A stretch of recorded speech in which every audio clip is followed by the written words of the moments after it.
La folie douce du système de retraite français. Écrit par Lino Vertigo. Suite à la visite du président de la République française, Emmanuel Macron, entre le 5 et le 8 avril 2023, en Chine, une déclaration de ce dernier a déclenché une vague de protestations internationales. Cette déclaration porte sur le potentiel conflit entre la République populaire de Chine et la République de Taïwan. À ce sujet, il a dit la chose suivante. La pire des choses serait de penser que nous, Européens, devrions être suivistes sur ce sujet et nous adapter au rythme américain et à une surréaction chinoise. Je ne rentrerai pas dans ces considérations géostratégiques issues de la confrontation actuelle entre le bloc occidental et le bloc russo-chinois, même si je trouve que les déclarations de Macron sont globalement inappropriées au vu du contexte actuel. Je voudrais plutôt profiter de cette séquence diplomatique pour revenir sur le statut de Taïwan. En effet, je pense que l'histoire de la création de ce statut est relativement mal connue, alors qu'elle est essentielle pour comprendre les relations sino-américaines et les problématiques autour de cette île qui va, selon toute vraisemblance, être l'un des principaux enjeux stratégiques pour la République populaire de Chine et les États-Unis au cours des prochaines décennies. Pour ce faire, je vais m'appuyer sur le livre admirable, de la Chine, d'Henry Kissinger, qui fut l'un des principaux artisans du rapprochement entre les États-Unis et la Chine communiste durant la guerre froide, et qui a de manière subséquente, forgé le statut actuel de Taïwan. Les origines. Pour comprendre la naissance de ce statut si particulier, il faut remonter dans l'histoire chinoise. C'est l'histoire dramatique du pays au cours des 150 dernières années qui explique la grande hostilité des Chinois vis-à-vis des interventions des puissances étrangères sur son territoire historique. En effet, l'Empire du Milieu a connu l'une des périodes les plus douloureuses de son histoire, pourtant vieille de 4 millénaires, la Chine étant le plus vieux pays au monde, avec le siècle d'humiliation, 1839 à 1945. Cette période est une longue succession de guerres civiles et d'interventions étrangères. Dans un premier temps, nous pouvons citer pêle-mêle la guerre de l'opium, 1839 à 1842, qui a opposé les Britanniques à la Chine dans le but d'ouvrir le pays à l'Occident. La colonisation occidentale qui va entraîner la création de Hong Kong, de Macao et de concessions occidentales en Chine. Les guerres civiles consécutives aux interventions occidentales qui ont eu un effet déstabilisateur profond sur la Chine. L'ordre qui s'était établi autour de la dynastie Qing fut profondément remis en cause et sa stabilité a été ébranlée. Cela a entraîné un grand nombre de révoltes musulmanes et chrétiennes, notamment la révolte de Taiping de 1851 à 1864. Au cours de cette période, la population de la Chine est passée de 410 millions d'habitants en 1850 à 350 millions en 1873. Par la suite, la Chine a connu, au tournant du XIXe siècle, une phase d'implosion consécutive assez trouble. Il y a eu la révolte réactionnaire des Boxers en 1898, qui va provoquer l'effondrement ultime de la dynastie Qing en 1912. Une nouvelle guerre civile qui va éclater et diviser le pays. C'est dans ce contexte que le Parti communiste chinois va naître en 1921 dans la concession française de Shanghai. L'invasion japonaise, en 1932, les Japonais vont créer l'État fantoche du Manchukuo en Mandchourie, suivi du début de la guerre de conquête sino-japonaise de 1937 à 1945. Après la fin de la Seconde Guerre mondiale, les communistes menés par Mao Zedong et les nationalistes qui ont combattu les Japonais vont s'affronter pour obtenir le contrôle du pays. Avec le soutien de l'URSS et la passivité des États-Unis, le Parti communiste va finalement prendre le contrôle de la Chine en 1949, à l'exception de Taïwan, qui est resté sous le contrôle de Chiang Kai-shek. C'est ainsi que s'est achevé le siècle d'humiliation de la Chine. L'année 1949 a marqué la naissance de la nouvelle Chine communiste et la fin des influences étrangères en Chine. Ce siècle d'humiliation, en plus de la tradition sinocentrique ancestrale de la Chine, est le ciment de son indépendance nationale et l'origine de son rejet viscéral des interventions étrangères. Il est primordial de comprendre ce rejet absolu des interventions étrangères pour comprendre la politique chinoise. C'est pour cela que j'ai pris le temps de bien vous expliquer ce qu'a été le siècle d'humiliation. Contexte géopolitique autour de l'émergence du statut de Taïwan. Malgré la fin du siècle d'humiliation, les malheurs de la Chine étaient encore loin d'être finis. En effet, celle-ci allait encore connaître une vingtaine d'années de conflits et de drames qui allaient la mener dans une impasse politique. Cette dernière sera le terrain propice à la mise en place d'un accord avec les USA autour de Taïwan. Tout d'abord, la guerre de Corée, 1950 à 1953, a durablement détruit les relations entre la Chine, les USA et la Corée du Sud. Elle fut également très meurtrière pour la Chine qui a perdu plusieurs centaines de milliers de soldats, dont le fils aîné de Mao. Les relations avec les USA continueront à être tendues avec les crises du détroit de Taïwan entre 1954 et 1958. À cela s'ajoute le grand bond en avant, 1958 à 1960. Les estimations actuelles varient entre 15 et 55 millions de Chinois morts selon les historiens. Il y eut également la révolution culturelle, 1966 à 1976. Le nombre de morts est plus difficile à évaluer, mais les estimations les plus terribles parlent de 20 millions de morts. S'ajoute également la guerre sino-indienne de 1962 qui a fait de l'Inde un ennemi de la Chine. Enfin, la rupture sino-soviétique fut fondamentale pour pousser la Chine à une position de compromis. En effet, contrairement à ce que pouvait laisser imaginer l'appui de l'URSS aux communistes chinois à la fin de la guerre civile, les relations entre les deux géants communistes étaient compliquées et n'ont fait que se dégrader depuis l'alliance des années 50 entre Staline et Mao, qui était fondée sur l'hostilité commune vis-à-vis des États-Unis et le respect, méfiance que Mao avait vis-à-vis de l'homme d'acier. À la mort de Staline et l'arrivée de Nikita Khrouchtchev à la tête de l'Union soviétique, l'attitude chinoise vis-à-vis du grand frère russe allait être de plus en plus défiante. La volonté d'inféodation que l'URSS avait vis-à-vis des autres pays communistes se heurta à la farouche volonté d'indépendance de la Chine et à la personnalité de Mao. En 1955, la RPC a refusé d'entrer dans le pacte de Varsovie car elle ne voulait pas subordonner ses intérêts de défense nationaux à ceux d'une coalition, fût-elle communiste. Cette volonté d'indépendance chinoise rentre en opposition frontale avec l'hégémonie impérialiste de l'Union soviétique sur le bloc communiste. Tout cela allait culminer avec le conflit frontalier sino-soviétique de 1969 qui était proche de dégénérer en conflit majeur entre l'URSS et la Chine, avec 1 million de soviétiques massés à la frontière chinoise. Dans ce contexte, les États-Unis ont réalisé qu'ils ne pourraient pas rester inactifs dans ce potentiel conflit et qu'ils seraient dans l'obligation de s'aligner du côté de la Chine communiste contre le pacte de Varsovie, malgré les guerres passées et leur soutien actif à la République de Taïwan. C'était également une opportunité à moyen terme de passer de la guerre du Vietnam à une perspective de paix en Asie. C'est ainsi que le cadre psychologico-politique permettant la future alliance entre la République populaire de Chine et les États-Unis est né. Les nécessités du temps rendaient un rapprochement entre la Chine et les États-Unis inéluctable. Il se serait produit tôt ou tard, quelle qu'ait été l'identité des dirigeants en place dans ces pays. Mais la nature résolue et rectiligne de ce rapprochement est à porter au crédit de ceux qui en prirent l'initiative. Les chefs d'État ne peuvent pas créer le contexte dans lequel ils opèrent. Leur vrai talent consiste à opérer dans les limites de ce qu'autorise une situation donnée. S'ils dépassent ces limites, ils vont droit dans le mur, s'ils restent en deçà de ce qui est nécessaire, leur politique stagne. S'ils agissent comme il faut, ils peuvent définir un nouveau jeu de relations qui se prolongera pendant toute une période historique, parce que toutes les parties en présence estiment qu'ils servent leurs intérêts personnels. Henry Kissinger de la Chine. Rapprochement diplomatique sino-occidental et l'action de Kissinger et Zhou Enlai. Conférence sur la reconnaissance de la Chine populaire par Charles de Gaulle le 31 janvier 1964. Comme nous venons de le voir, la Chine va se retrouver dans une position de plus en plus difficile au cours des années 60. Affaiblie de l'intérieur à cause des folies du maoïsme, qui ne s'achèveront qu'en 1976 avec la fin de la révolution culturelle, elle se retrouve littéralement encerclée de pays hostiles, Japon, Corée du Sud, URSS, Inde, Taïwan et le Vietnam avec la présence des États-Unis. Parallèlement à cette longue série de problèmes, la diplomatie chinoise s'active pour sortir de l'impasse diplomatique et obtenir un peu d'oxygène pour le régime.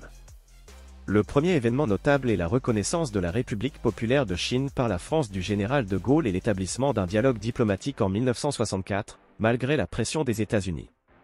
C'était un acte pragmatique de la part de la France qui reconnaissait ainsi l'existence de ce gouvernement qui, malgré ses défauts, était là pour durer, et ce fut aussi une opportunité politique pour l'Hexagone d'affirmer sa politique d'indépendance vis-à-vis des États-Unis.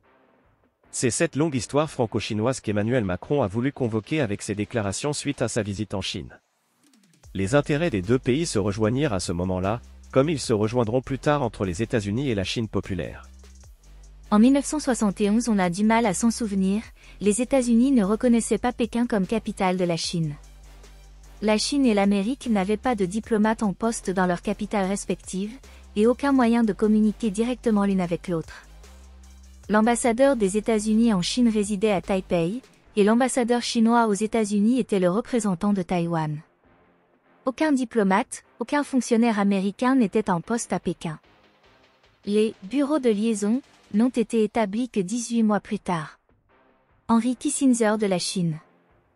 Après la guerre des années 50 et les graves tensions du début des années 60, les États-Unis vont eux aussi relancer des actions diplomatiques avec la République populaire de Chine à la faveur de la rupture sino-soviétique. C'est notamment Henry Kissinger qui fut à la manœuvre côté américain, sous l'ordre de Nixon, avec comme interlocuteur privilégié Zhou Enlai, sous l'ordre de Mao. L'œuvre diplomatique de Kissinger est relativement bien connue en Occident, contrairement à celle de Zhou qui n'est pourtant pas moins considérable. L'œuvre de ce dernier est d'autant plus remarquable que celle-ci s'effectua notamment pendant la révolution culturelle qui fut hostile à son encontre. Il joua un véritable rôle d'équilibriste au sein de l'appareil du Parti communiste pour sauver sa vie et celle de hauts dignitaires chinois qui furent essentiels pour l'avenir du pays, comme Deng Xiaoping, et pour sortir la Chine de l'enfer maoïste. En effet, sa mort elle-même fut une opportunité pour le peuple chinois de montrer son affection pour cet homme et ainsi discréditer Mao et son gang. Cela donna la crédibilité et l'impulsion à l'opposition au maoïsme pour reprendre le pouvoir et sortir de la révolution culturelle. Il fit tout cela en même temps qu'il négociait le plus grand revirement d'alliance de ces 70 dernières années. Henry Kissinger, que l'on ne peut pas suspecter de sympathie pour le communisme, dit de lui. Au cours de près de 60 années de vie publique, je n'ai jamais rencontré de personnage plus fascinant que Zhou Enlai. Petit, élégant, avec un visage expressif encadrant des yeux lumineux, il dominait par une intelligence peu commune et une remarquable capacité à percer intuitivement à jour les éléments insaisissables de la psychologie de son interlocuteur. Quand je l'ai rencontré, cela faisait près de 24 ans qu'il était Premier ministre, et 40 ans qu'il était le collaborateur de Mao. Il s'était rendu indispensable dans le rôle d'intermédiaire entre celui-ci et le peuple qui constituait la matière première du vaste programme du président Mao, traduisant les larges visions de ce dernier en mesures concrètes. En même temps, il s'était acquis la reconnaissance de nombreux Chinois en modérant les excès de ses visions, du moins lorsque l'ardeur de Mao autorisait une certaine modération. Henry Kissinger de la Chine. Les deux hommes vont manœuvrer pour convaincre leurs administrations ainsi que leurs opinions publiques qui avaient toutes deux été exposées à 2 décennies de défiance mutuelle. Pour ce faire, l'administration américaine fit connaître sa future position de soutien vis-à-vis de la Chine en cas d'intervention soviétique. Zhou, de son côté, libéra 2 plaisanciers américains qui s'étaient égarés trop près des côtes chinoises. L'apaisement relatif des tensions entre les géants communistes après l'année 1969 ne changea pas la dynamique qui s'était enclenchée entre Chinois et Américains. Le dialogue secret entre les diplomates des 2 pays reprit timidement. Il fallait faire preuve de beaucoup de prudence, car la fuite et la potentielle révélation publique de ces discussions pouvaient entraîner une réponse soviétique ou braquer l'administration ou l'opinion publique américaine. Après moult détours, comme la diplomatie du ping-pong et des communications subtiles par ambassadeurs étrangers interposés, les discussions à haut niveau s'établirent directement entre Zhou Enlai et Henry Kissinger. En juillet 1971, les 2 diplomates se rencontrèrent secrètement pour préparer le futur sommet qui devait se dérouler en Chine, suite à l'invitation du président Nixon par Zhou Enlai. Un énorme travail fut fait pour bâtir un début de confiance en mettant en place les termes de la future coopération entre la Chine communiste et les États-Unis. 7 mois après la première visite secrète de Kissinger, Nixon posa le pied en Chine du 21 au 28 février 1972 pour un voyage qui allait marquer l'histoire. Les négociations pour Taïwan devaient encore être finalisées. Il fallait créer un cadre, une coopération à long terme prévisible et respectueuse des intérêts de chacun, fondée sur le pragmatisme plutôt que sur l'idéologie, en se tournant vers une convergence des intérêts des 2 puissances. Par exemple, la présence des forces américaines en Asie servait la puissance américaine et la sécurité de la Chine face à l'URSS. Image du voyage de Nixon en Chine en février 1972. Tout ce travail a abouti à la déclaration de Shanghai du 28 février 1972, qui a définitivement enclenché la normalisation diplomatique entre la République populaire de Chine et les États-Unis, entraînant un changement d'alliance. Le communiqué de Shanghai et les nouvelles relations américano-chinoises. La déclaration de Shanghai est la première des 3 grandes déclarations sino-américaines qui vont structurer les relations entre la République populaire de Chine, les USA et de facto Taïwan. Le communiqué prend une forme inhabituelle en rappelant les positions de chacun des 2 camps, puis en présentant une partie réservée aux positions communes telles que le rejet de toute hégémonie en Asie. Il s'agit d'une déclaration stratégique sur la vision de stabilité et de paix en Asie des 2 pays, ainsi que d'un compromis autour de la question de Taïwan. La déclaration marque le début de la normalisation des relations entre la Chine et les États-Unis, mais elle ne conduit pas à la reconnaissance immédiate et officielle de la République populaire de Chine. Elle établit toutefois des « bureaux de liaison » ainsi qu'un dialogue diplomatique. Les États-Unis se sont positionnés en faveur de la politique d'une seule Chine avec la célèbre déclaration. Les États-Unis réalisent que les Chinois des 2 côtés du détroit de Taïwan soutiennent tous qu'il n'y a qu'une Chine et que Taïwan fait partie de la Chine. Le gouvernement américain n'élève pas de contestation à propos de cette position. Il réaffirme l'intérêt qu'il porte au règlement pacifique de la question de Taïwan par les Chinois eux-mêmes. Extrait de la déclaration de Shanghai de 1972. Tout cela va de facto entraîner une dégradation spectaculaire du statut de Taïwan. L'île était déjà en perte de vitesse au niveau diplomatique et malgré le soutien encore actif des USA, elle avait perdu le 25 octobre 1971 le siège de la Chine comme membre permanent au Conseil de sécurité de l'ONU au profit de la République populaire de Chine. Sous pression de la RPC, bon nombre de pays ne vont plus reconnaître l'île comme un pays, mais comme une partie de la Chine, et c'est encore une fois la Chine populaire qui va accéder aux avantages du statut d'État. Quant aux USA, il faudra encore attendre quelques années avant qu'ils ne reconnaissent la RPC comme le seul gouvernement représentant la Chine. Cette nouvelle dynamique diplomatique se maintiendra dans le temps malgré la fin du maoïsme, le Watergate, les changements de l'administration Nixon par celle de Ford, puis celle de Carter. Même si les consultations entre la Chine et les États-Unis s'étaient considérablement rapprochées, une anomalie subsistait, l'Amérique reconnaissait encore officiellement Taïwan comme le gouvernement légitime de la Chine, et Taipei comme sa capitale. Les adversaires de la Chine risquaient de se méprendre sur cette absence de reconnaissance et d'y voir une opportunité. La normalisation des relations sous les conseils de Zbigniew Brzezinski devint la priorité de Jimmy Carter. Cela aboutira à un nouveau communiqué majeur le 15 septembre 1978, annonçant la normalisation totale des relations diplomatiques. L'ambassade américaine quitterait Taipei pour Pékin, un diplomate de Pékin remplacerait le représentant de Taipei à Washington.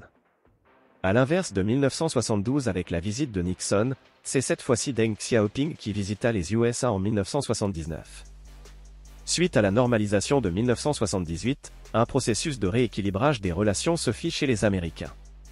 Cela commença par le Congrès américain qui riposta en votant la loi sur les relations avec Taïwan, le Taiwan Relations Act, en avril 1979, qui définit les relations avec le gouvernement de Taipei comme exactement semblables à des relations avec un autre pays, à l'exception de l'absence de relations diplomatiques officielles, et n'interdit pas la vente d'armes à des fins défensives à Taïwan.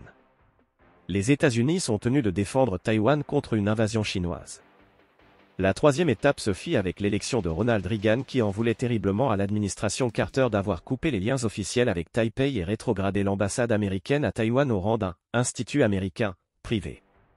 Cependant, il ne revint jamais en arrière, mais réassura le lien entre les USA et Taïwan via un troisième communiqué, le 17 août 1982.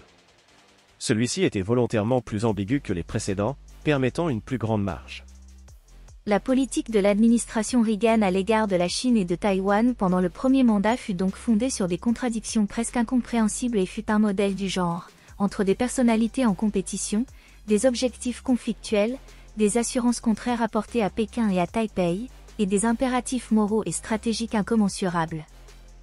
Reagan donna l'impression de les assumer toutes simultanément, comme relevant de sa conviction profonde. Pour le chercheur ou l'analyste classique, l'angle d'approche initial de l'administration Reagan vis-à-vis de la République populaire et de Taïwan violait toute la procédure d'une politique cohérente. Cependant, de même que d'autres orientations de Reagan sujettes à contestation et sortant des sentiers battus, cette ligne de conduite aboutit à des résultats très satisfaisants au cours des décennies suivantes. Henry Kissinger de la Chine. Le statut de Taïwan. Ce long cheminement historique est à l'origine de l'actuelle situation diplomatique unique de Taïwan. Le gouvernement de Taipei n'est reconnu que par un petit nombre de pays. Même les États-Unis ne peuvent entretenir des relations diplomatiques officielles avec Taïwan, mais ils sont tenus de défendre l'île contre une éventuelle invasion chinoise. La Chine revendique sa souveraineté sur l'île et la considère officiellement comme sa 23e province, bien qu'elle n'en ait pas le contrôle et doive renoncer à l'usage de la force contre elle. Bien que Taipei reconnaisse l'unité de la Chine et prétende être le seul gouvernement légal de la Chine, elle ne revendique plus sa souveraineté sur le continent. C'est pour cette raison qu'elle n'a jamais officiellement proclamé son indépendance, même si elle est de facto un État indépendant. Cette situation très ambiguë est à la fois source de stabilité et de conflit. Conclusion. Malgré des tensions occasionnelles, le communiqué de Shanghai a rempli son objectif. Au cours des 40 années qui se sont écoulées depuis sa signature, ni la Chine ni les États-Unis n'ont laissé cette question briser la dynamique de leur rapprochement. Le processus a été délicat, tendu parfois. De bout en bout, les États-Unis ont affirmé leur idée de l'importance d'un règlement pacifique, et la Chine sa conviction de l'impératif d'une unification ultime. Chaque camp a agi avec retenue et a cherché à éviter d'obliger l'autre à s'engager dans une partie de bras de fer pour prouver sa volonté ou sa force. La Chine a invoqué des principes fondamentaux, mais a fait preuve de souplesse quant au calendrier de leur application. Les États-Unis ont été pragmatiques, progressant au coup par coup, soumis parfois à la forte influence de pressions intérieures.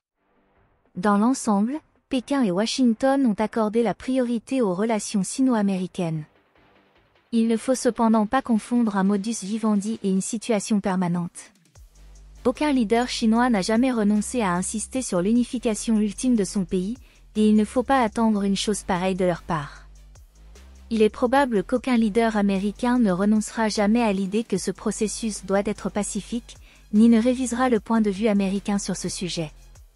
Il faudra beaucoup d'habileté politique pour éviter toute dérive vers une position où les deux camps se sentiront obligés de mettre à l'épreuve la fermeté et la nature de leurs convictions respectives. Henry Kissinger de la Chine. Au moment où j'écris ces lignes, les tensions en mer de Chine ne font que s'intensifier. L'isolement diplomatique de Taïwan par la Chine devient de plus en plus évident. Les dirigeants de l'île adoptent une attitude de plus en plus défiante vis-à-vis du continent. Les États-Unis maintiennent leur attachement envers Taïwan, tandis que la Chine multiplie les manœuvres militaires et les intrusions sur le territoire administré par Taipei. L'île a également le taux de natalité le plus bas au monde, 1,07 enfants par femme, ce qui compromet son existence même et accroît les risques de dérapage. Ce statut particulier de l'île est précieux, c'est certainement la meilleure chose que nous pourrions jamais obtenir de la Chine compte tenu de son intransigeance en ce qui concerne sa souveraineté. Même s'il n'est pas parfait, il a été et reste la meilleure garantie de sécurité pour Taïwan. Il a été forgé dans un contexte favorable au rapprochement entre la Chine et l'Occident par les diplomates les plus fins et les plus compétents du siècle dernier. Il a fait ses preuves et a permis à l'île de se développer sans être soumise au système de Pékin, sans pour autant subir une guerre de la Chine continentale et sans compromettre les intérêts de la Chine ou de l'Occident. Malheureusement, celui-ci semble s'éroder avec les années et les divergences grandissantes entre la Chine et les USA. Qui sait combien de temps il pourra encore contribuer à garantir la paix dans cette région stratégique, où environ 48% des 5400 porte-conteneurs en opération dans le monde ont navigué en 2022. Celui qui de Pékin, Washington ou Taipei brisera ce fragile équilibre portera la responsabilité de refermer un chapitre de 50 ans de paix et de stabilité dans cette région du monde, qui, comme nous l'avons vu au début de cet article, fut, depuis la guerre de l'opium en 1839 jusqu'à la fin de la révolution culturelle en 1976, un immense charnier. Il est donc essentiel de ne pas réagir de manière trop péremptoire sur ces enjeux où souveraineté et désir de liberté s'entrechoquent. J'espère que cet article contribuera à partager au plus grand nombre des éléments permettant de mieux comprendre ce sujet extrêmement difficile.